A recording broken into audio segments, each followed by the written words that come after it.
guys, it's Ghosdee. Welcome back to my channel. And this week I'm talking about The Descent.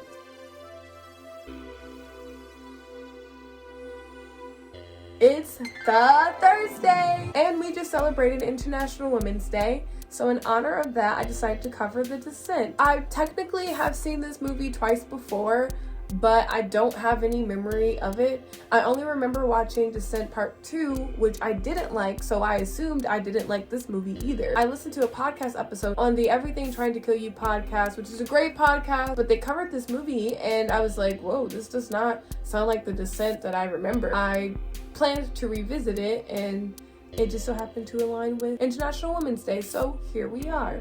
The movie opens with three friends whitewater rafting. I assume that's what they're doing, but I've never whitewater rafted, so I don't really know, but I think that's what they're doing. One of the friends' husband and daughter are watching a boat. When the friends hit shore, our protagonist, Sarah, spends some time talking to her daughter, and while doing that, her husband, Paul, goes and helps the friend Juno with getting off her gear. Yes, that was very intentional, and that does come back later in the film. That actually is one of the things I like about this film. There are a lot of things that are brought to the audience's attention that is essential to the plot or comes back later either as conflict or to help the characters. I like seeing that in any film. It shows that there's intention with writing the script. I fuck with that. I fuck with that intention. I fuck with that effort. And honestly, the effort is shown in every aspect of this film, and I will elaborate a little bit more on that when I get to other key points. The other friend, Beth, does peep the interaction between Juno and Paul, chooses not to say anything. We cut to a scene with Sarah and Paul and their daughter Jessica in the car, and Sarah asks Paul if everything's okay because he feels a little bit distant. And he says he's fine, and in doing that, he takes his eyes off the road, which leads to them getting into an awful accident. It's a head-on collision. So awful that the other car had metal poles in it that actually impels Paul and Jessica. We don't see the impalement, but we do see blood. And there is a lot of blood in this movie, which is another thing that I fuck with because shit is it gory. We cut to another scene where Sarah is at a hospital. By the lighting, it's evident that this is some sort of a trauma dream she is experiencing. It's very yellow. And she's very terrified. She wakes up out of that dream and Beth is embracing her and Juno is feeling for her but kind of like off to the side, and that kind of sets up where this relationship is between these three girls, and pretty much how it is throughout the whole movie. Like, Juno cares for Sarah at a distance, but Beth really is there for Sarah and is very understanding. And that dynamic, the theme of friendship in this movie is one of the things that I appreciate so much. Just exploring what that looks like in women in friend groups. And I think they did a great job of writing it very honest and not so cliche. It honestly blew me away how well written and directed this movie is, especially because men don't always write women very well. So kudos to you, Neil Marshall. Sometime later, Beth and Sarah are driving to what seems to be a girls' trip planned out by Juno. Beth is dissing on Juno, probably because she knows that Juno fucked Sarah's man. She says that her and Sarah can just turn around and not even do the trip, but Sarah really wants to do this. I think Sarah wants to do this for herself, but she also wants to do this because she knows that her and Juno's relationship isn't where it's supposed to be. She doesn't know it's because Juno slept with her husband, but when Sarah's family died, Juno was not there through the grieving process. It is not said in this part of the film. We do get a line later where Juno apologizes for not being there for her, but we just understand that is the dynamic. Beth and Sarah arrive to the cabin and we meet the rest of the cast. We have Holly, who I want to say is the youngest of them all, only because she is so impulsive and she acts on impulse pretty much throughout the whole movie. We also have Becca and Sam, who are sisters. Sam is a doctor. I'm not sure what Becca's occupation is or anyone else's occupation, honestly, but they did make note to tell us that Sam is in med school or officially a doctor. I think she like graduated med school or some shit like that. The characterization of these women, fucking chefs kiss. They use the beginning of this film to do that through their banter and their actions. We get to see them interact with each other, not for too long, but it just takes its time. And in general, this movie takes its time with everything. The plot, the characters, the scares, it's great. Like, the pacing of this is really amazing. I never was too bored, but I never really felt like I was being sped through everything, like everything was rushed. So the girls are to be going to some caves. The trip is entirely planned out by Juno. Also, Juno is like the self-proclaimed leader. I know everything that's right, blah blah blah, listen to me. I feel like personally, she's very insecure and always has something to prove, and she always feels like she's in competition with the women around her. I think that's also why maybe she slept with her friend's husband. She feels like she has to be the best, she has to be the prettiest. They set out and Juno's kind of just like leading the group around. Holly's complaining about how the caves that they're going to are boring. I feel like some of the other girls in the group, specifically Sam and Becca and Beth, aren't entirely familiar with climbing. So they seem to be a little bit afraid. They get to their destination, and before entering the cave, Juno explicitly neglects to bring the book, the guidebook that they need to get along. The rest of the group does not fucking know this, but Juno makes that decision, and we fucking learn why later. They get into the cave. That shit's beautiful. I don't ever want to climb caves. That just sounds really fucking creepy and weird, and I feel like I wouldn't be able to breathe. And after watching this movie, I definitely don't need to be fucking with no caves. But the way this movie shot this cave, I'm like, that's beautiful. I feel like I need to experience this. In general, there's so many amazing scenic shots. There's a great overhead shot of the girls driving where you just see all the trees and it's kind of like foggy and it's beautiful. And when they're hiking to the cave, we get a good like slow close-up on where the cave is before they walk to it. I love a good close-up zoom shot. Yeah, they just do a really good job of like showing us where these girls are, like the surroundings, and it's really beautiful. So yeah, they're in the cave and Holly says something like, wow, this looks a lot better than what I was expecting, like, and taking pictures and things like that. And they take a break to eat, and Sarah decides not to take a break. Juno checks in and says like, hey, are you sure? Like, take a break. And Sarah's just like, no, fuck that. And I think like Sarah is just like, I want to be on the go, I want to do this, I want to distract myself. I'm not sure if the movie specifies how long after this is from the accident, but it can't be that long after the accident. No more than a year for sure. I don't even think it has been a year. Throughout the film, she has like these flashbacks of her daughter specifically. She hears her daughter's name. That happens in the scene where the girls are trying to chill. So Sarah's like, I'm just gonna find another passageway. She finds another passageway, and one by one, the girls go through the passage. Sarah is the last to go and she gets stuck. Here's where we get our first taste of how complicated Juno and Sarah's relationship is. But while Sarah is stuck, she's obviously fucking terrified. And Juno cares about her and she's trying to like calm her down, and she tells her this stupid joke. What makes an orange orgasm? You touch its citrus. Ha ha ha. Oh my god. Yeah, Juno's there like to process her through the anxiety, and she says whatever the scariest thing that could ever happen to you has already happened to you. Like, you're not afraid, like this isn't scary. And Sarah's just like, I'm stuck. It's the rope bag. And Juno's like, we'll leave the rope bag because rocks start falling in on them. They leave the rope bag and she's able to pull Sarah out of this tunnel, but then the girls realize they're fucking trapped and don't know how to get out of here. Beth proposes that they use the guidebook. Juno says, I don't have the guidebook. And they're like, what? And Juno's like, yeah, I blah blah blah blah blah blah blah, I don't have the guidebook. And one of the other girls say, well, it's okay, we know that there's 3 exits because we're in these certain caves, and we also know that if they don't close out the reservation or something like that, the people will know to come find them. And then Holly says, well, they won't because I booked a reservation for the Burham Caves, I think was the name of it. But essentially, we learn that Juno did not take them to the caves that they were supposed to go to. Juno decided to take the girls to this cave that no man has ever gone to so they can claim it and name it.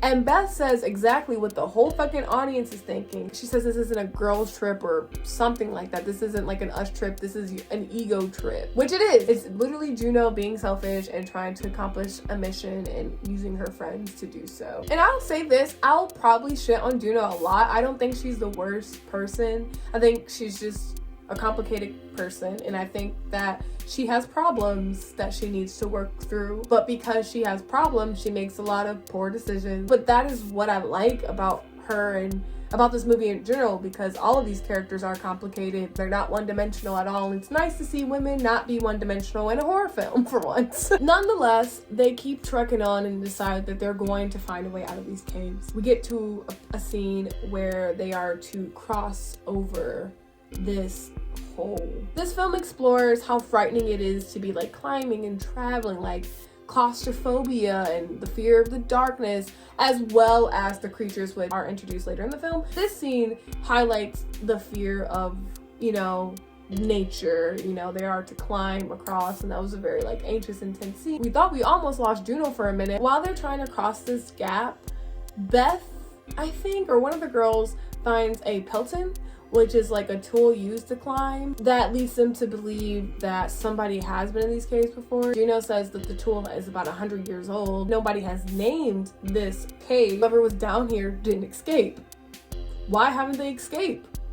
Was it the creatures, or was it because it's in the middle of fucking nowhere and it's fucking deep as shit? As they continue to travel, Beth comes across a drawing on one of the walls in the cave. They use this as a way to try and get out. They see that there are two entrances, I believe is what they come across. Like there's two entrances, so they know that there is at least another way to get out of here. And this time we are finally introduced to the creatures of this film, the crawler, but it's literally less than a second and it's just a shadow and like their drool. We don't really get anything other than that. It's a little jump scare. There's actually a lot of jump scares in this movie, but they're all really good jump scares, so I ain't mad. Juno is using a lighter and breeze to find passages to get out, and when she finds one, Holly just takes off.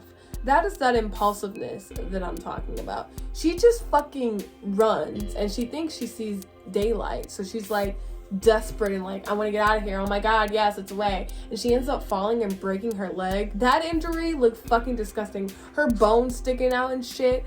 Luckily, Sam's a doctor, so they're able to help her a little bit, but like she's running behind and limping because of this. Sarah breaks off again because she hears giggling. And I was watching this movie with subtitles because I watch everything with subtitles, and it said Jessica's voice, so we could assume that like she left because she thought she heard her daughter. This leads Sarah to seeing the crawler, and we encounter it a little bit more. There's still some mystery to this creature, but we do know that whatever it is, it's fucking scary, and it's probably gonna fuck them bitches up. Juno gaslights Sarah when Sarah tells Juno what she saw and says that there's no one down here, everything is fine, listen to me, blah blah blah, I'm the leader, I know everything, some bullshit like that. And Sarah's just like, no, I fucking saw something. After some more traveling, they get into this area where there's a pool of animal bones.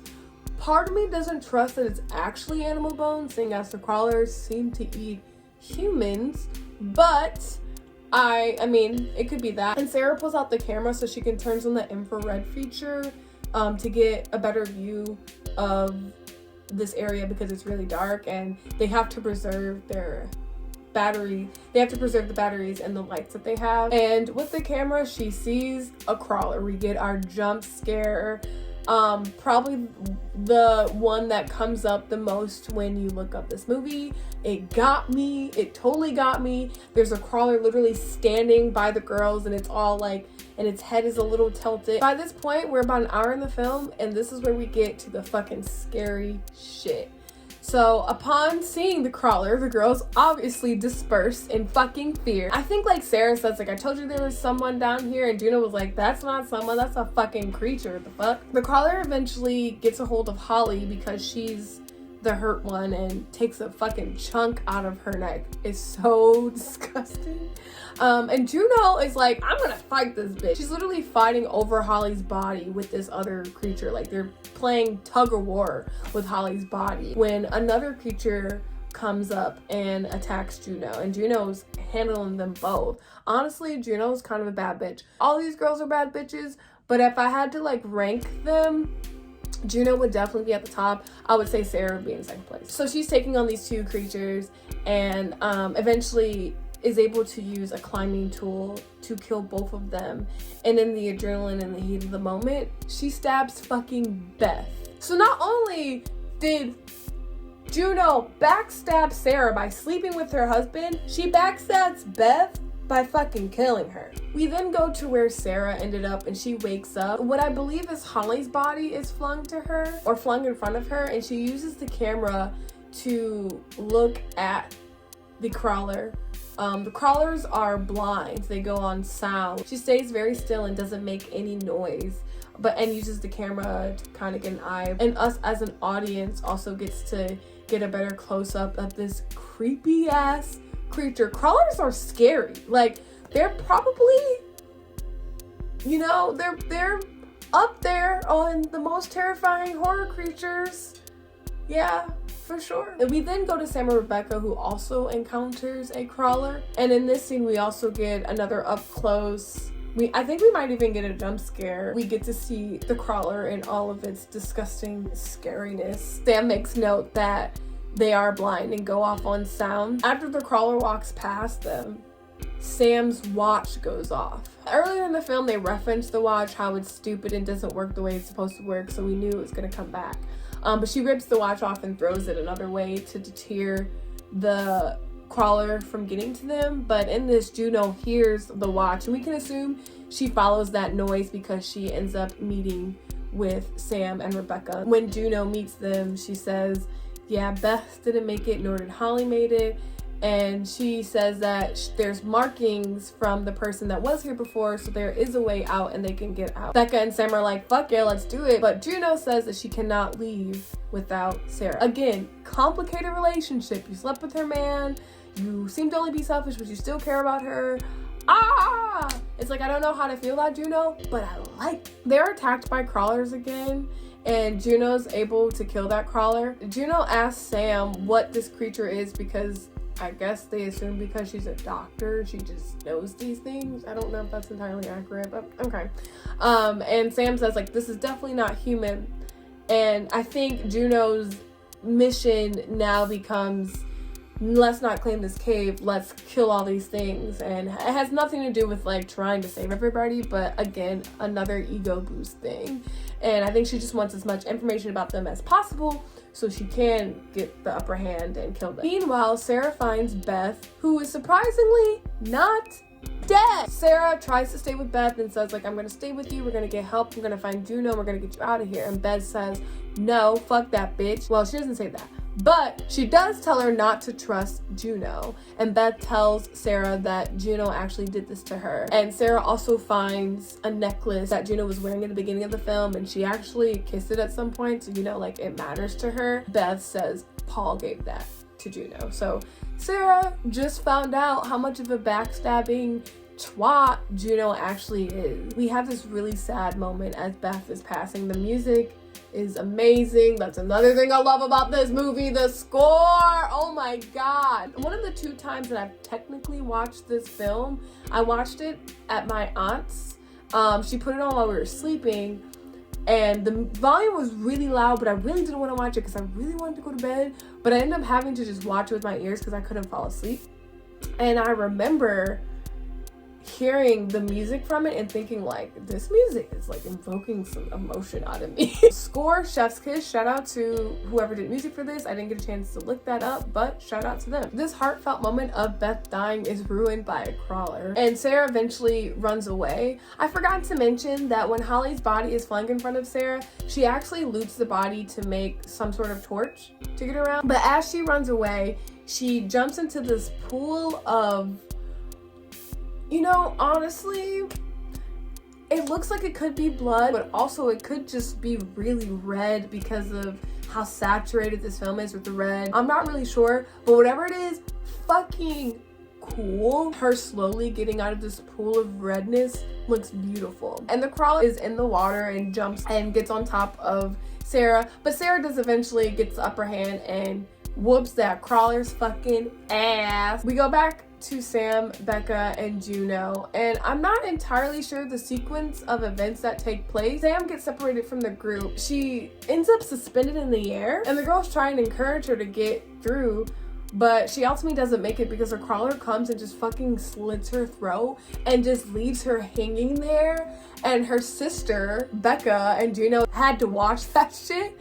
And then Becca was attacked by, it looked like a group of them. Oh, that's what happened. I remember now. Like, Sam, Becca, and Juno are chased by a group of crawlers. That's what happened. They're chased by a group of crawlers, and that's how they get separated. And then all those things happen. So now we just have Juno and Sarah. Juno still really wants to find Sarah. I think Sarah's just like, I'll do whatever to get out at this point. They do come together, and Juno asks Sarah, what happens to you?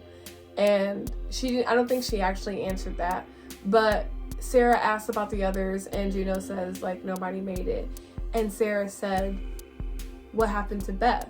And she said she died. And Sarah said, did you watch Beth die? And Juno said she did. Sarah knows that that's a fucking lie because Sarah had to fucking watch Beth die. With that, Sarah says, come on, and just fucking goes. Badass bitch, covered in blood with this torch. They come across two crawlers. We get this great battle sequence where the two of them are fighting these crawlers. There's a sense of relief, especially for Juno, because she's like, we did it. Although Juno is selfish, she cares about Sarah. But Sarah has other plans. Sarah intentionally breaks Juno's leg. The crawlers are coming, and she knows that she's gonna be fucked.